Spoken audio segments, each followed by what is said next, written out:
Good morning, everyone. My topic is communication relay and navigation microsatellite for the lunar South Pole exploration mission. First, interplanetary exploration can be realized by smaller spacecraft because with the new technology, particularly in the area of communication, navigation, instruments, and some other areas, they open new opportunity for the smaller satellites application in the deep space mission. In the future, some more interplanetary exploration mission can be implemented by means of microsatellites and cubesatellites with implement in low cost, highly reliable, available, and state qualified electronics, and also with the advancement in material structure and propulsion and some other technologies. My presentation will take the lunar communication relay mission as an example to discuss the possible application of microsat and nanosatellite in interplanetary exploration mission. After lunar nearside and farside landing exploration mission, the south pole of the moon will be the next objective for robotic exploration mission. Many organizations and institutions have proposed the lunar south pole exploration. For the south pole and also the north pole and far side of the moon, because in some cases there is no communication link can be provided for the spacecraft, so it's impossible to effectively communicate with the surface lander and the rover in this area. So a dedicated communication relay satellite has to be developed for that kind of mission. So in order to support future lunar south pole exploration mission, communication and navigation microsatellite system concept is understudied in our company. Based on our maturing macro and nano satellite technology, this relay and navigation satellite design can be implemented at a low cost and short development time and with a small scale of the spacecraft. The total mass of the spacecraft is about 50 kilograms. It's also not small enough like a CubeSat. It's a 3-axis satellite spacecraft that can support forward and return links with the lunar surface assays. As well as they can also provide navigation and location information for the spacecraft. For the communication, the X-band will be used for both the communication relay links between the lunar surface elements and the relay satellite, and also the communication links between the spacecraft and with the ground station. High parabolic antenna with 1 meter extra was used for the communication relay. The relay data rate from the lunar surface elements is about 2 megabits per second, and the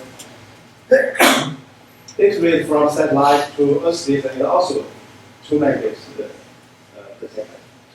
And also we use 4-way ranging technology to provide the location and navigation information for the lunar surface elements.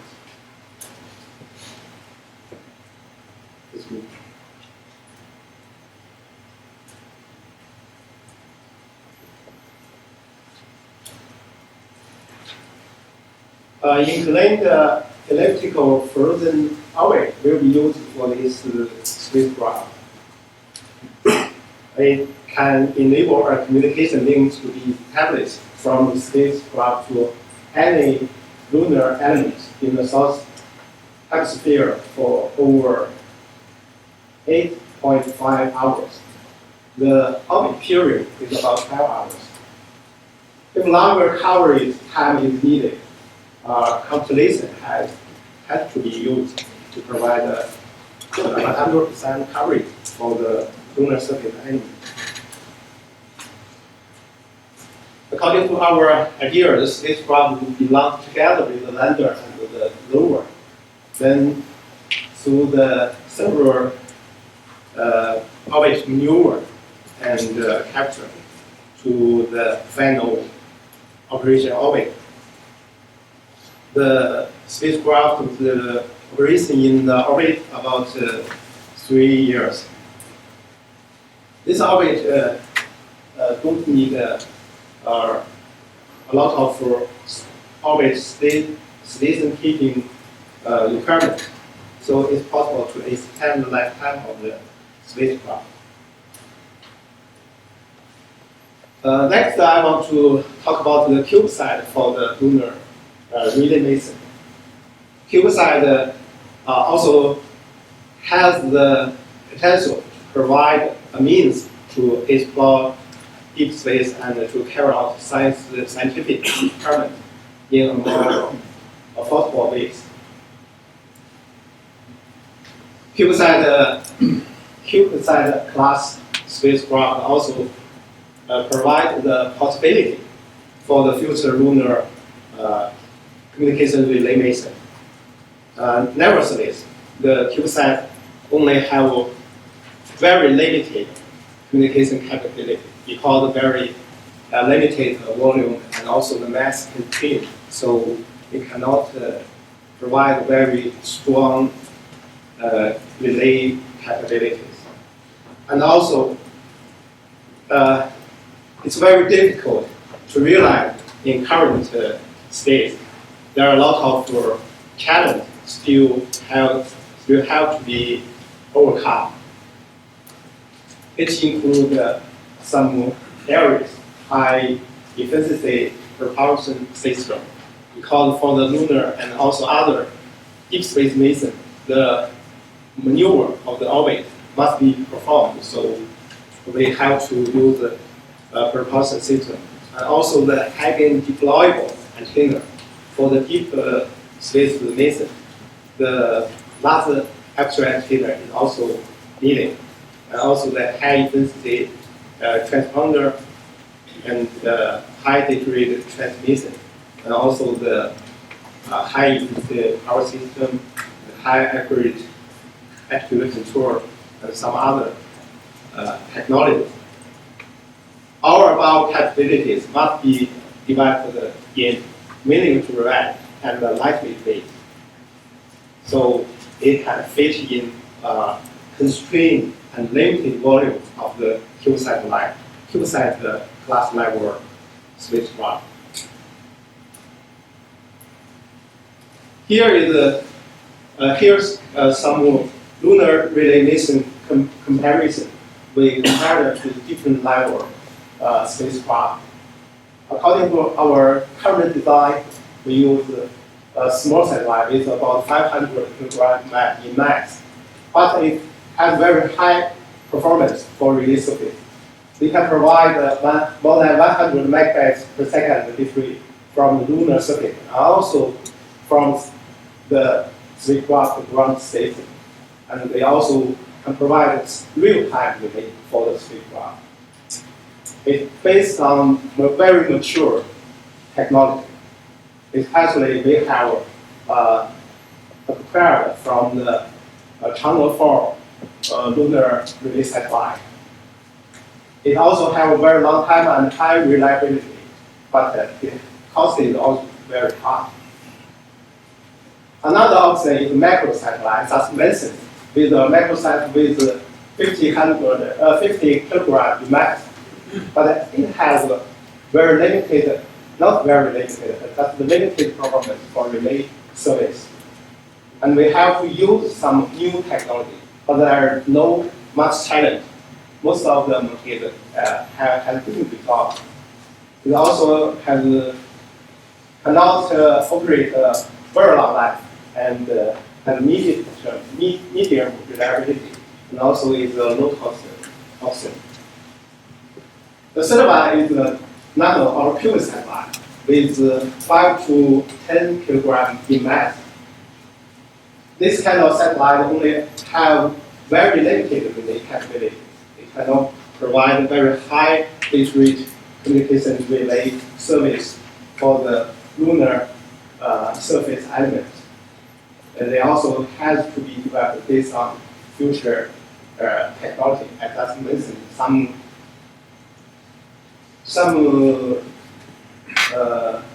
new technology have been used and have been resolved in the future. The life is very short and it is very high risk, but it's cost is very low. So this is three options. From this roadmap, we can see with the development of technology, some communication relay satellite for lunar mission can be made with a smaller and smaller spacecraft step by step. Next, I want to say a little about our company. Our company, DFH Satellite Company, is a smaller satellite developer in China.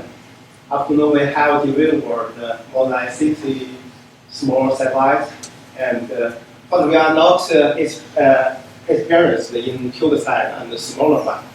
Our small satellite with a weight about 700, most of them weight about 700 kilograms, up to 1 ton and several 100 kilograms. So it's very relatively large one. But with this some platform of our company, they have been used in different kind of applications. Now our company also know the potential of the smaller spacecraft, satellite, the microsatellite, and the tube satellite. So recent 2 years, we also put some efforts in the development of this kind of satellite. We also developed the V2 microsatellite with 50 kilogram in mass, and also we also developed a peak and nano satellite.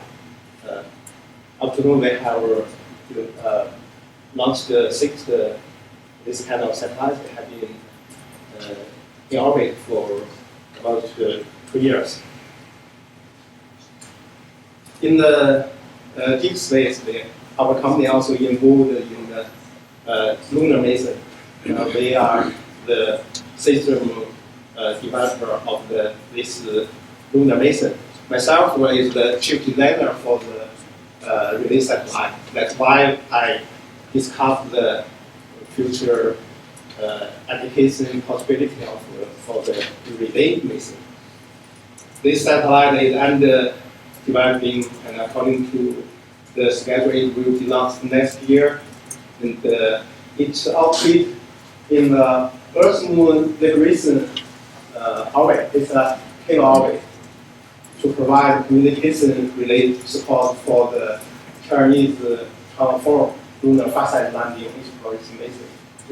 It provides the communication related for the lander and for a lander and the rover on the far side of the moon. On our satellite, the last print in the side, we also carried some scientific instruments, not just for relay communication service. Maryland made easily low frequency measurement instrument also on board our satellites. And also, our satellite has the ability to experiment that using by the the second half of this morning presentation. The first presentation of the second part in the morning, the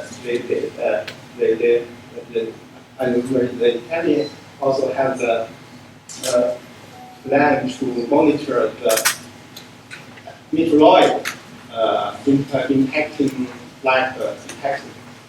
For our satellite, we also similar camera. We can also make some experiment to detect the flashlight on the back on the far side of the moon. But it's not a formal task just for experiment because the camera is very smaller, but they cannot provide very high capability for that kind of application. Conclusion: over the past years, the interplanetary mission has experienced very significant technology change. New technologies offer new capabilities and new possibilities. Smaller spacecraft can play more and more important role in future planetary missions. That's all. Thank you very much.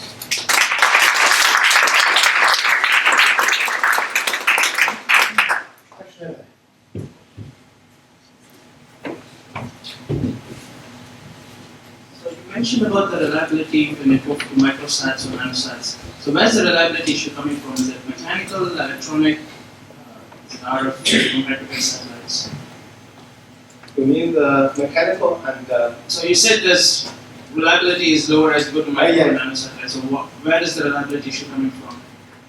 about the reliability, because most of the nano and tube satellite they use commercial of the self-components. So for the electrical patterns, their reliability is not very high compared with the traditional larger spacecraft because they use very they use the space qualified components. About the mechanical components, I think for this kind of components, the reliability is not a big problem.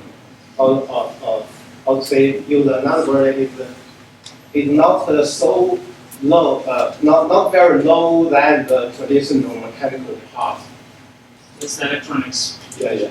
Mainly the electronic parts.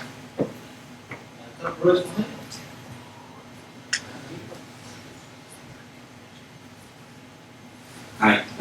For the Lunar South Pole relay mission, the 50 kilo thing, do you have an estimated launch date for that, or do you have an estimation one that would be available? Up to now, we have no specific launch or launch time for that mission. It's just under the feasibility study, so it has not been approved by the government. But because for turning the lunar mission, we have a lunar nearside landing exploration, and also next year the farside landing exploration. And this year, at the end of this year, the jumper will take a jumper from the moon to Earth. So the south pole of the moon, I think it must be the next object of the lunar mission of China.